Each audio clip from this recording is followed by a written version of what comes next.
sports anime have tended to be rather hit or miss for me personally. It's not that I don't enjoy them, plenty have piqued my interest before, and I have stuck with them for the short term.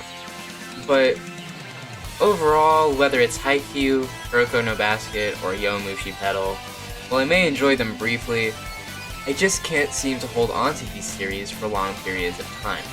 I can't seem to stay invested like I wish I could. And I don't blame these series for that, personally, because who knows, maybe it's just something with how I experience stories, how I watch/read stories. Maybe I am just not the target demographic for these, and that's fine. But what I will say is that there's always been one exception to this rule.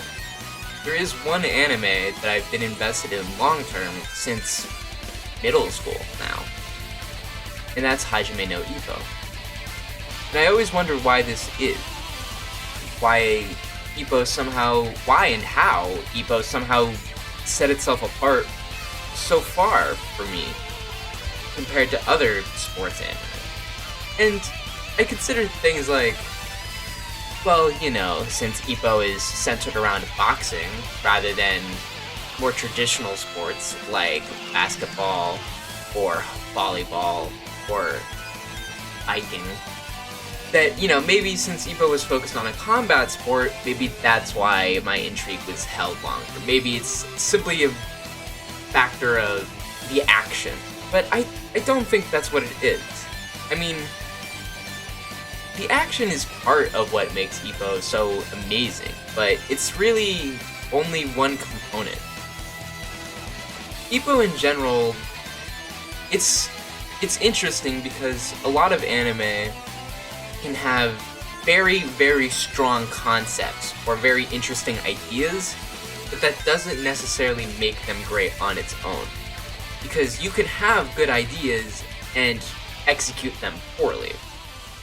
Whereas, to me, Hajime no Ippo feels like the exact opposite. It feels like using shonen tropes and using shonen story structure to make the best goddamn shonen sports anime or manga you've ever fucking seen. That's what Hajime no Ippo feels like to me. Now, for those of you who are completely unaware, Hajime no Ippo was a manga published by Shonen Jump that started in 1989. That was written by its author, Morikawa. If you've ever encountered fans of this franchise, which is likely, they're not the most popular bunch, but there are a decent amount of them. Chances are, if you've encountered these guys, they're pretty passionate about Ippo, and it's for a good reason. This is a series that sticks with you long, long after you experience it. It's special. It really is. And, I mean, it has to be. You can't run a story for 34 years and counting on nothing, you know? You really can't. There has to be something there, and there is. And it's also part of the reason why, to this day, people in the fandom, me included, still are hoping and begging for a continuation to the anime, which, as of currently, hasn't been touched since 2014. But I digress, as that is not the current point that I'm trying to make. As I was saying, I think the core concepts of Ippo, while not inherently groundbreaking on their own, are executed amazingly. And I think this is part of why it's so enthralling. You become so invested in not only Ippo and his story, but everyone around him. One of the strongest things about Hajime no Ippo to me has to be its themes. Because whether it's the anime or the manga, in the first volume or the first episode, Ippo asks himself a very basic question. What does it mean to be strong? And a lot of anime do this, where they set up a main character and they set up, you know, a theme or a moral that they're aiming for. So, like I say, it's not something anything groundbreaking on its own, right? But the thing is that seeing Ippo go on this journey of self-discovery to find out what strength means to him is incredibly engaging. You want to see him develop, you want to see him change, because he himself wants to change. Because that's the thing. Ippo's goal isn't strength in the literal sense of brute force. It's something much deeper than that. Strength really means something different depending on who you ask. Strength means something different depending on who you ask. And in Ippo's case, strength means self-betterment. The ability to change yourself, to look at who you were yesterday and become someone better. Because you don't like who you are. Self-betterment. That's Ippo's version of strength. And you see that as the story progresses. You see where that takes him and how he wants to take it farther. But more so than that, it's not just Ippo himself, it's everybody in this story. While of course we're primarily following Ippo, every character in the series has this question. Not directly, they're not asking themselves that like Ippo is, but theme-wise, they themselves are fighting for their own forms of strength. There's many examples of this. Whether it's Miyata, who fights in his father's style, despite knowing the shortcomings with it, solely to prove that his father wasn't wrong and that his outboxing can be supreme and can be strong and can fight boxers who use strength and brute force to overpower their opponents. That's his form of strength. He wants to show his dad that he wasn't wrong.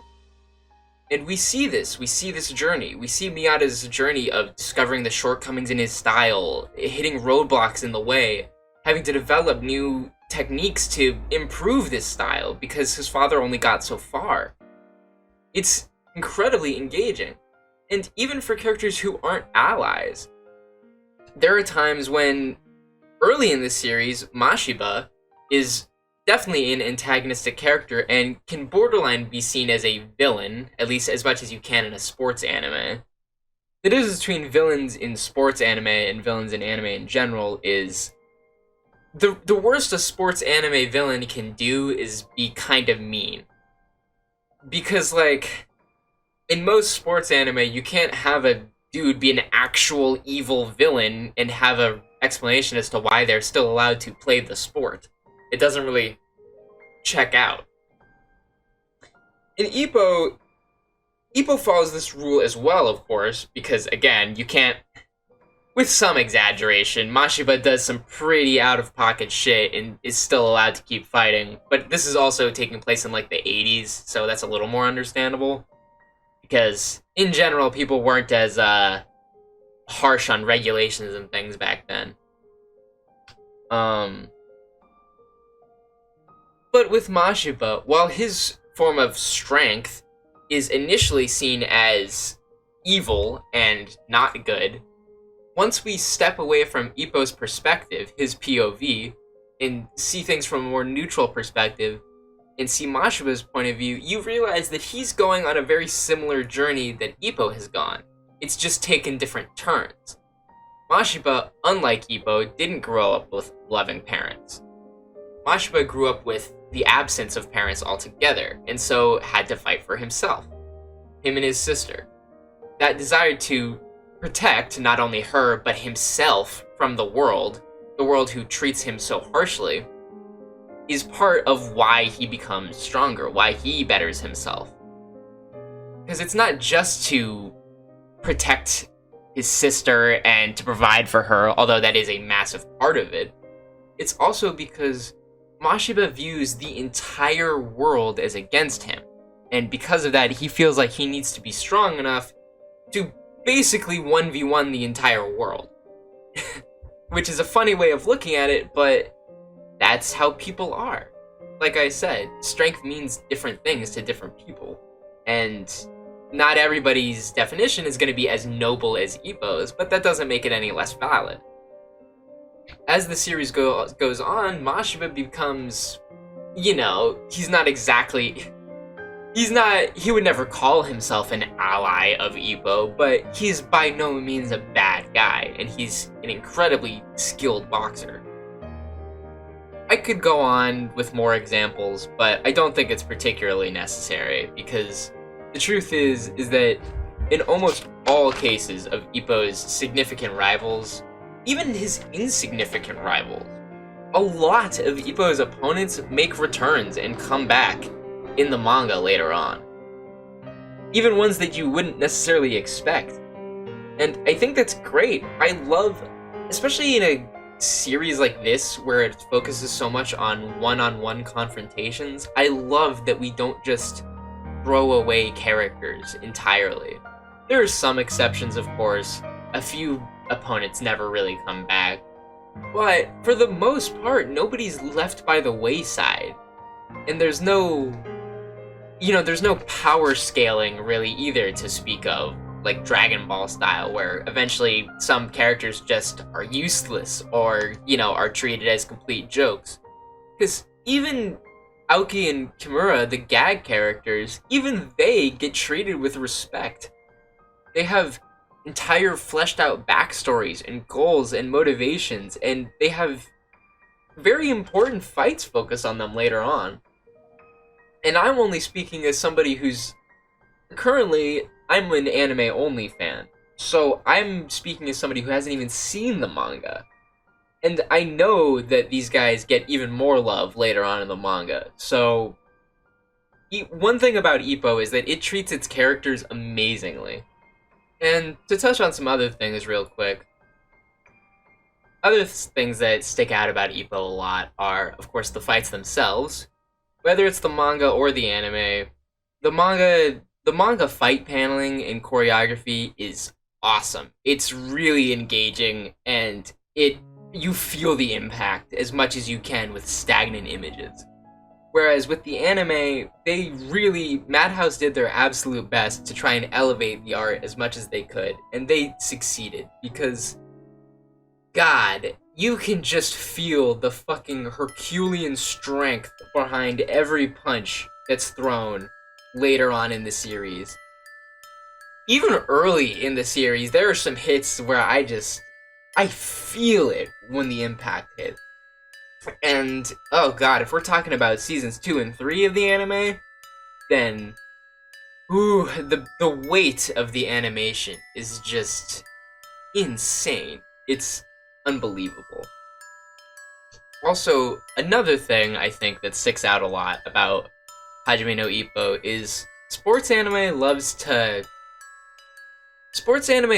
make sports to anime, whereas like in Kuroko no Basket is the best example probably, where those guys basically just have superpowers. Like, I know it's kind of also just exaggerating to make the point that they're just that good, but once you hit a certain level of quote-unquote power scaling in something like Kuroko no Basket, they just seem like they have superpowers or something, and it kind of just devalues how grounded sports anime should feel. And that's something that Hajime no Ippo does very well, is Ippo feels very grounded at all times. The only examples I can really think of exaggerating a lot for, the benefit of anime watchers is with Mashiba's flicker jabs, because he does straight up look like fucking Mr. Fantastic. But, again, this is a case where they're trying to exaggerate to give the watcher an idea of what it's supposed to be like, and given that this is the only time they really do it, I think that's fine, because they don't overdo it like some other series do. And this is really the only example I can think of. Ippo in general, again, is quite grounded in reality, because Morikawa is actually quite knowledgeable about boxing, so he doesn't tend to put things in Ippo without thinking about them. Even things that may seem stupid or ill-advised by the characters, typically, if it seems that way, it's because Morikawa planned it to be that way. there are lots of times, especially early on in the series, like especially in the first season of the anime, if you're watching that, where Ippo has these very shonen protagonist moments of never giving up no matter what. And a lot of times he gets the shit kicked out of him, like just battered and broken. And again, a lot of times you think to yourself, why wouldn't they stop the fight, or why wouldn't the coach throw in the towel, but when you actually sit down and thinking about it, for one, this shit takes place in the 80s. Okay, people were not nearly as smart or as strict with regulations and health concerns back then. And beyond that, anytime the characters do something that is of personal risk to themselves, they're not doing it mindlessly. The characters know how risky what they're doing is, more than anybody. In a lot of cases with Ippo, when he's throwing himself against the wall over and over and over again for these shonen protagonist moments, Coach Kamigawa is there in the corner, thinking back to his past and what he went through and how he basically did the same thing. And there's just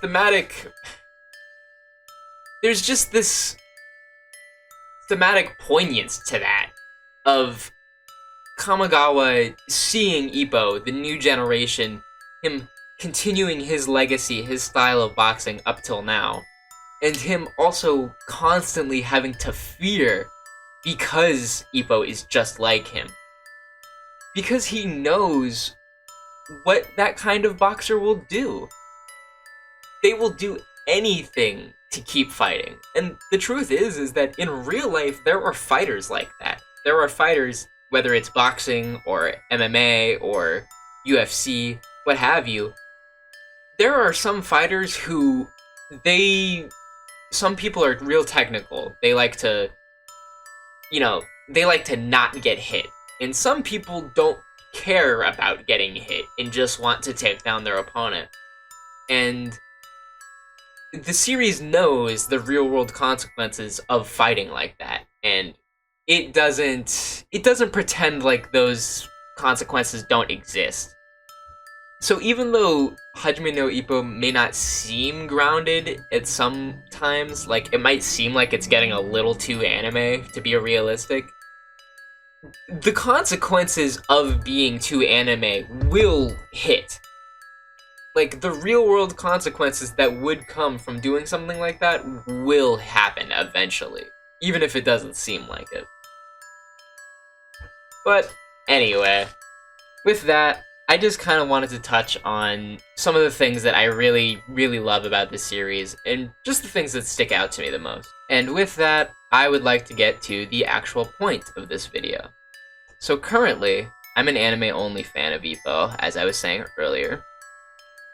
But, again, seeing as the anime hasn't been touched since 2014, and Madhouse is kind of going through it a little bit right now, it seems like a pretty good time to read the manga. I keep wanting to call them reviews, but review is a strong word. I'm not a smart enough writer to review a man's work. But I'd like to, maybe we'll say discussions, how about that? I want to do some discussion / overviews on the manga volumes. Not just to talk about what's on the page itself, but also just, what I think, how it compares to the anime. Yeah, just my raw thoughts. That's really what I want. That's really most what I want to give here, is just a raw experience. These aren't going to be reaction type videos, as in I won't be reading the comic. I won't be reading it live with, editing the pages up there, because I don't think that's very, I think it's trying to skirt the copyright rules a little too hard. I would feel bad about trying to promote myself off of somebody's work entirely like that, you know what I mean? So I don't want to do that, even though I technically could. So yeah, I'm not going to be doing full manga reactions or anything like that, but I definitely want to do discussions, overviews. Anyway, the point is I just want to give you guys my raw thoughts on Hajime no Ippo as an anime only watcher who's going to be going through the manga for the first time. And if you're interested in that, then feel free to check it out. If I see you there, awesome. If not, hey, it's all good. Have a good day, guys.